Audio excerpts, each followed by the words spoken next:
Sa gitna ng tahimik na gabi, sa hardin ng Getsemane, lumuhod si Jesus. Ang lupa'y nabasa, hindi lamang ng hamog, kundi ng kanyang mga luha. Ramdam niya ang bigat ng kasalanan, hindi naman niya ginawa kasalanan ng sanlibutan. Mamang mahal bulong niya, kung maaari, ilayo mo sa akin ang sarong ito.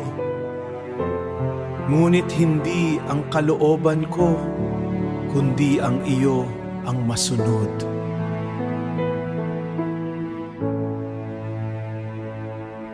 Kinabukasan, ang sigawan ng mga tao'y parang mga palasong tumatagos sa kanyang puso.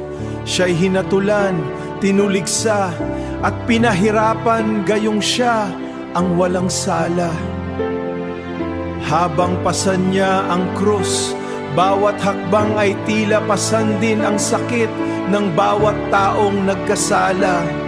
Sa tuktok ng Golgotha, ipinako siya sa krus.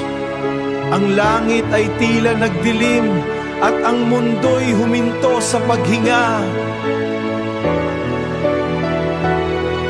Sa gitna ng matinding sakit, hindi galit ang kanyang isinigaw kundi awa.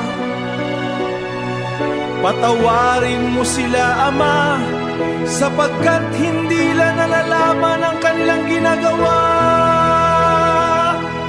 Sa sandaling iyon, ang pag-ibig ay nanaig sa puot, at ang sakripisyo ay naging tulay ng kaligtasan. Sa kanyang huling hininga, ibinigay niya ang lahat upang ang sanlibutan ay magkaroon ng pag-asa.